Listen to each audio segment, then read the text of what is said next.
Assalamualaikum Bre, selamat datang kembali di Guru Gembel Channel. Video ini adalah jawaban atas video saya yang ini, yang isinya adalah sebuah pertanyaan mendasar terkait dengan batas pengetahuan manusia. Apakah pengetahuan manusia dan karena itu peradaban manusia akan terus-terusan berkembang sampai tidak ada batasnya, tidak ada hentinya, sampai dikatakan menyerupai Tuhan, atau dia akan berhenti? Kalau misalkan berhenti, apa yang memberhentikannya? Dan kalau tidak berhenti, lalu bagaimana dia terus-terusan berkembang seperti itu? Nah, di episode yang ini itu saya jelaskan awal mulanya itu dari pembacaan literal atas Alkitab, kemudian penjelasan pertanyaan-pertanyaan filosofis, dan diakhiri dengan pernyataan-pernyataan atau bukti-bukti terkait dengan perkembangan teknologi dan sains sampai sejauh ini. Nah, dan itulah yang kemudian membuat banyak sekali penonton itu marah-marah, termasuk juga ada yang mengancam saya dengan pidana gitu. Tapi tidak ada kaitannya dengan itu. Di episode ini kita akan jawab langsung pertanyaan yang ada di episode itu, biar Baraya bisa tidur tenang dan bobok cantik. Jadi ayo kita mulai.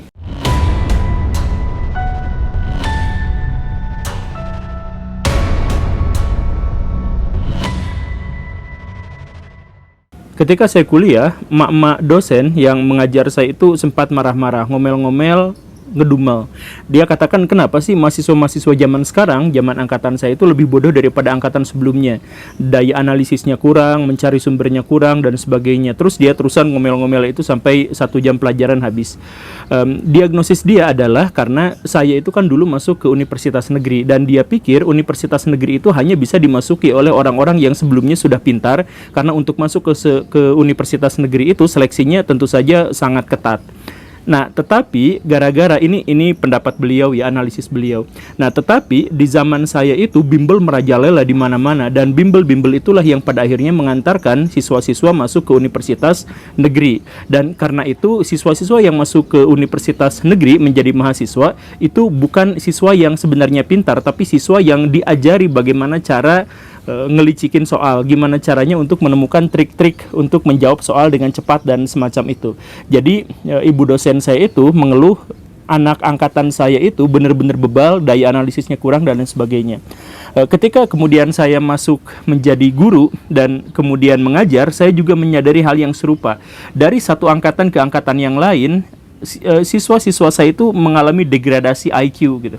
Jadi pas awal saya mengajar itu, anak-anak bisa menjawab dengan berbagai bentuk soal, pertanyaan soal apa, mengapa, di mana, sampai mengapa, bagaimana, itu mereka bisa menjawabnya. Sekarang bahkan ketika pertanyaannya itu adalah mengapa, itu mereka lah sampai googling, dan tentu saja kalau pertanyaan mengapa itu susah ada di googlingnya. Nah, kenapa bisa seperti itu? Ternyata ini bukan pengalaman-pengalaman kasuistis. Ini bukan hanya dialami oleh saya sebagai guru dan dosen saya itu sebagai dosen. Yang terjadi adalah di seluruh dunia terjadi fenomena seperti itu, yaitu degradasi atau penurunan habis-habisan IQ manusia. Penelitian yang dilakukan di negara-negara Skandinavia plus Inggris itu juga mengkonfirmasi kemunduran IQ manusia secara global. Jadi mereka itu menemukan bahwa di antara sekian ratus ribu sampel yang ditemukan di seluruh dunia, mereka menemukan satu yang sama, yaitu pembalikan efek Flynn, yaitu pembodohan global. Apa itu efek Flynn? Jadi begini Baraya, dulu itu ada seorang ilmuwan yang merangkap sebagai pendidik, namanya adalah James Flynn. Dia menemukan bahwa IQ manusia itu tidak benar-benar genetis seperti itu apa adanya, tetapi sangat tergantung pada faktor lingkungan. Jadi orang-orang yang tumbuh sebagai orang yang cukup baik nutrisinya, asupan nutrisinya, kemudian hidup di lingkungan yang sangat baik, ada dalam pengajaran yang baik, pendidikan yang baik, di negara yang baik, dengan kurikulum yang baik, maka IQ-nya memang tinggi. Dan begitu pun sebaliknya. Nah, itu terjadi di seluruh dunia. Kondisinya seperti itu, dan kemudian di negara-negara maju IQ manusia itu terus-terusan naik, begitu. Itulah yang disebut sebagai efek Flynn, walaupun efek Flynn sendiri itu adalah istilah baru yang dikemukakan di buku yang terbit tahun 1970-an. Bukunya adalah Bell Curve. Tetapi, si efek Flynn yang dimaksud itu hanya mentok sampai tahun 1970-an. Data-data dan fakta-fakta ilmiah menyebut bahwa zaman now manusia itu mengalami kemunduran IQ yang sangat luar biasa. Maka kalau penelitian ini benar, maka ini akan menjawab sebuah anomali besar di masa lalu, yaitu anomali otak. Jadi Baraya begini ya, manusia yang hidup 3000 tahun yang lalu itu memiliki kapasitas otak yang jauh lebih besar daripada manusia zaman now. Jadi Siddhartha Gautama misalkan, atau Aristoteles, atau ya yang hidup sekitar 3000-an tahun yang lalu atau 2000-an tahun yang lalu, atau ya pokoknya di masa lampau ribuan tahun yang lalu, itu memiliki kapasitas otak yang lebih besar daripada orang-orang zaman now.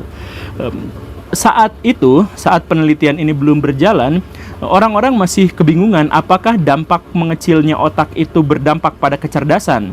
Banyak ilmuwan yang menyatakan bahwa itu sama sekali tidak terkait dengan kecerdasan, karena besar kecilnya otak tidak berarti kapasitas kecerdasannya berbeda. Gajah, orca, otaknya lebih besar daripada manusia, tetapi mereka tidak memiliki kecerdasan lebih baik daripada manusia, kan begitu. Perempuan dan laki-laki itu ukuran otaknya berbeda. Ukuran otak laki-laki itu sekitar 200 cc lebih besar daripada perempuan, tapi kan kemampuan nalarnya itu sama laki-laki dan perempuan. Einstein itu otaknya lebih kecil daripada rata-rata otak laki-laki, tetapi kan dia justru dianggap sebagai salah satu jenius dalam sejarah. Nah, jadi sebenarnya ukuran otak itu sama sekali tidak berkaitan dengan kecerdasan. Itu pernyataan zaman dulunya. Tetapi sekarang ketika ditemukan bahwa otak manusia memang mengecil dan kecerdasan manusia juga turun drastis, maka mungkin ini memang ada asosiasinya, ada hubungannya. Apa yang menghubungkan itu semua? Ternyata jawabannya adalah teknologi. Jadi seiring berkembangnya teknologi, seiring mengecilnya pula otak manusia. Kenapa seperti itu? Karena ketika kita mampu membuat sebuah teknologi, teknologi itu akan memudahkan kita untuk melakukan sesuatu yang dengan demikian melemahkan otak, karena otak tidak usah berpikir untuk memecahkan masalah yang telah diselesaikan oleh teknologi itu.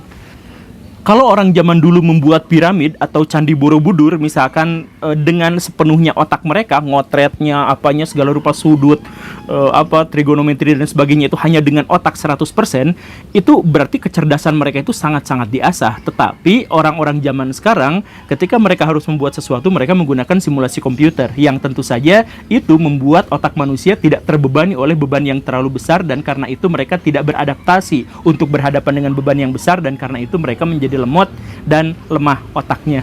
Begitu, kurang lebih penjelasannya adalah seperti itu. Maka orang-orang zaman dulu itu lebih cerdas daripada orang-orang zaman sekarang, tetapi tidak lebih pintar. Maksudnya apa? Ukuran pintar itu adalah banyaknya informasi dalam otak kita. Maka kepintaran kita itu jauh lebih unggul daripada mereka, karena kita memiliki informasi yang sangat-sangat banyak dan mudah sekali diakses dari arah manapun. Begitu, kebudayaan kita itu sudah mengakumulasikan pengetahuan dari miliaran manusia selama ribuan tahun. Begitu, maka kita itu lebih pintar. Tapi kecerdasan kita itu turun drastis gara-gara justru kita terlalu banyak tahu tentang sesuatu, sehingga kemampuan kita untuk memproses pengetahuan itu menjadi lemah. Lalu ada sebuah pernyataan sanggahan yang berbentuk pertanyaan. Kan pertanyaannya adalah begini, kan teknologi manusia berkembang itu nggak sekarang-sekarang aja, tapi sejak zaman dulu kala.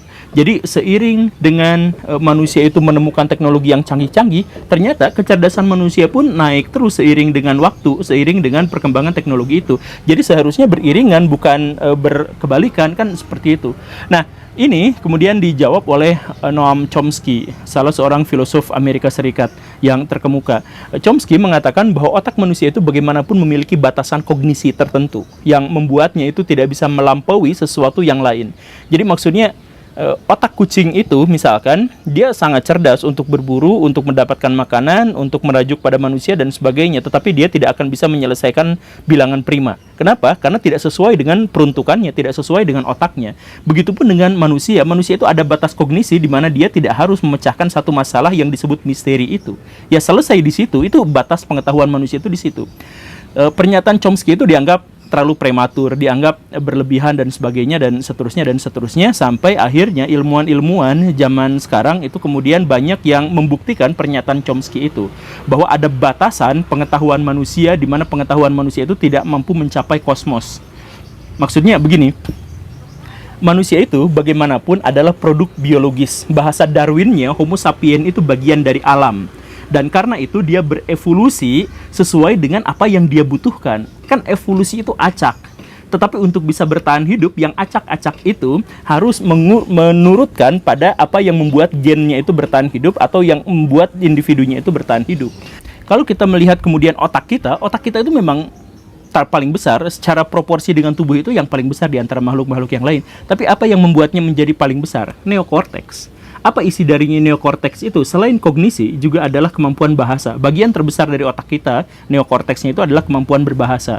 Kemudian menyangkut hubungan-hubungan sosial dengan manusia yang lain dan sebagainya. Nah, artinya apa? Artinya sebenarnya kita itu kalau tanpa neokorteks itu ya sama aja dengan hewan gitu. Artinya tanpa kemampuan kita dalam berbahasa dan membangun relasi dengan orang lain, ya kita tuh binatang-binatang aja. Kalau kita tidak bersosial, itu sebenarnya kita itu binatang-binatang aja. Masalahnya adalah kita sekarang menjadi sangat cerdas, menjadi sangat pintar itu gara-gara bahasa. Itu saja. Gara-gara apa? Gara-gara pengetahuan yang saya miliki bisa saya tularkan kepada Baraya, pengetahuan Baraya bisa ditularkan kepada saya. Gara-gara kemampuan berbahasa. Maka teknologi dengan kemajuan yang kita miliki sekarang itu sebenarnya adalah akumulasi pengetahuan dari jutaan organisme yang namanya manusia. Jadi perkembangan manusia itu bukan cerdasnya itu sangat-sangat dibanding hewan yang lain dan sebagainya, bukan, tapi gara-gara kita mampu mengakumulasikan ilmu pengetahuan.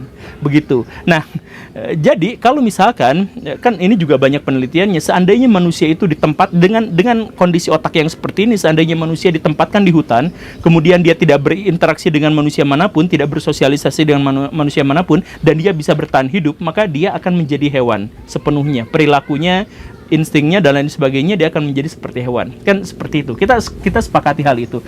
Kita balik lagi ke yang menghancurkan teknologi, yang menghancurkan ilmu pengetahuan manusia tadi itu kan adalah teknologi. Nah, teknologi itu ternyata bukan hanya menghancurkan IQ manusia, tetapi EQ manusia, emotional quotient manusia. Kan EQ manusia itu terbagi menjadi 4 bagian kan? Manajemen diri, kesadaran diri, manajemen hubungan, dan kesadaran sosial. Kan 4 itu. Nah, ketika Baraya misalkan nonton YouTube, itu 4 dimensi IQ, EQ itu rusak langsung. Ketika Baraya nonton YouTube, ketika Baraya main game, itu lebih rusak lagi. Kenapa bisa seperti itu? Gini Baraya, ini terkait dengan EQ dan IQ. EQ itu kan termasuk dengan emosi, IQ itu termasuk dengan kecerdasan. Begini, ketika Baraya nonton YouTube atau ketika Baraya berselancar di internet, maka internet itu dan YouTube itu memberikan informasi seluas-luasnya terhadap apapun informasi yang ingin Baraya temukan. Ingat, informasi apapun yang Baraya inginkan. Begitu. Nah, karena itu, maka ketika Baraya misalkan adalah seorang kadrun, maka Baraya nonton YouTube, Baraya akan memilih sesuatu yang mendukung kadrun, dan Baraya akan menjadi semakin kuat keimanan kadrunnya. Ketika Baraya menjadi bipang dan ingin menjelek-jelekan kadrun, maka seluruh informasi yang ada di internet itu mencukupi untuk membuat Baraya menjadi semakin bipang lagi, menjadi semakin ekstremis dalam kebipangannya. Kan seperti itu. Jadi, bahkan ketika Baraya ingin bodoh, atau Baraya ingin mempertahankan ego kebodohan Baraya, maka YouTube itu memberikan kepada Baraya akses untuk mendapatkan kebodohan itu jauh-jauh lebih baik daripada platform apapun di dunia. Begitu. Kan seperti itu ya. Jadi sebagai contohnya beginilah, ini saya kesal banget kemarin itu. Ada saya baca di Quora gitu ya, terkait dengan anak indigo, karena terkait dengan episode yang sebelum-sebelumnya itu. Apakah percaya dengan indigo? Kemudian ada jawaban di Quora itu, saya benar-benar mentertawakan, saya benar-benar pengen ketawa, kata dia, ketika banyak orang yang mengkritik indigo seakan indigo hanya melihat hantu, padahal begini dan sebagainya. Dia jelaskan panjang lebar, kemudian dia katakan sumbernya itu adalah kisah Tanah Jawa Om Hao. Saya gini Baraya, saya benar-benar menghormati Om Hao dan orang-orang yang semacam itu. Secara pribadi saya menghormatinya. Tapi kalau misalkan Baraya membantah penelitian ilmiah yang berlangsung selama puluhan tahun dan dilakukan oleh jutaan ilmuwan hanya gara-gara satu sumber, dan sumber itu adalah YouTube, maka itu benar-benar sadis, itu benar-benar keterlaluan. Dan yang lebih keterlaluannya lagi adalah bahwa sumber-sumber yang dia katakan dari Om Hao itu dan sebagainya, itu sebenarnya bukan dari YouTube itu, tetapi berasal dari buku Indigo yang ditulis oleh Nancy Tapp, seorang dukun di Amerika Serikat. Jadi dia mentertawakan penelitian ilmiah padahal dia salah referensi, salah kutip referensi, dan dia mengutip dari YouTube. Dan itu ditampilkannya di Quora. Kacau. Nah, kenapa bisa seperti itu? Karena apa? Karena teknologi itu pada akhirnya membodohkan manusia. Bahkan ketika orang ingin memilih dirinya untuk menjadi bodoh, informasi-informasi yang berkembang di YouTube dan di internet itu cukup untuk membuatnya menjadi semakin terjebak pada kebodohan. Inilah yang kemudian oleh Tom Nicol itu disebut sebagai matinya kepakaran. Jadi orang-orang yang cerdas, orang-orang yang hebat, orang-orang yang nulis di jurnal ilmiah, yang menghabiskan waktunya itu untuk melakukan penelitian dan sebagainya, itu tidak dianggap, hilang, tidak diwaro, dan kemudian orang-orang memilih jawaban-jawaban yang lebih simpel, lebih sederhana, yang sesuai dengan egonya dan sesuai dengan kereta lewat. Bahkan ada kan, saya pernah memposting gitu ya, saya menyatroni salah satu channel itu penontonnya selalu banyak dan isinya itu bener-bener ngaco, gak pakai logika, gak pakai referensi, gak pakai apa, tapi penontonnya banyak. Dan itu mempengaruhi banyak orang sehingga orang-orang pada akhirnya menjadi kacau logikanya dan akhirnya benar-benar teradu domba, terpolarisasi. Dia bilang seperti ini, kurang lebih satu di antara sekian banyak kritik yang bikin saya tepuk jidat. Dia bilang seperti ini, saya nggak tahu loh ya, tapi analisis saya adalah begini. Kalau tidak tahu, gak mungkin seseorang itu bisa menganalisis. Kan analisis itu adalah high order thinking skill. Analisis itu adalah baraya mengetahui satu pengetahuan secara holistik, kemudian baraya pecah-pecah, baraya urai, sampai pecahan-pecahan itu menemukan satu makna tertentu yang mandiri, yang bisa diambil kesimpulan dari situ. Itu yang namanya analisis. Nah, kalau dia bilang, saya nggak tahu ya, tapi analisis saya itu udah cacat sejak awal. Tapi walaupun begitu, penontonnya banyak, karena apa? Karena dia berpihak. Jadi berpihak kepada apa? Pada kebodohan, bukan pada salah satu partai politik, bukan pada oposisi atau pemerintah, tapi pada kebodohan, dan itu penontonnya banyak. Artinya apa? Dalam hal ini, kepakaran itu menjadi hancur. Dalam hal ini, kecerdasan itu menjadi hancur, karena manusia memilih bukan sesuatu yang membuat dirinya cerdas, tapi sesuai dengan apa yang membuat hatinya menjadi tenang, karena dia berpihak pada satu pihak tertentu. Begitu. Nah, inilah sekali lagi yang harus digarisbawahi sebagai kehancuran kepakaran, kematian kepakaran, dan inilah yang jelas-jelas membuktikan sebuah klaim sains bahwa manusia semakin kesini semakin bodoh. Jadi kalau misalkan ada sebuah pertanyaan, apakah kecerdasan manusia bisa berkembang terusan, sejak tahun 1970 kita ada di puncaknya, dan setelah itu kita mengalami kemunduran yang konsisten dan terus-terusan. Maka di kemudian hari kita tidak tahu apa yang terjadi. Tapi yang harus kita tekankan adalah skenario tentang kehancuran peradaban di masa depan dalam waktu dekat itu lebih diterima oleh para ilmuwan daripada skenario yang menjelaskan bahwa manusia di masa depan akan jauh lebih baik, lebih cerdas, dan lebih sejahtera. Semoga ini menjadi bahan pikiran bersama. Terima kasih karena sudah menyimak. Saya Guru Gembul. Assalamualaikum warahmatullahi wabarakatuh.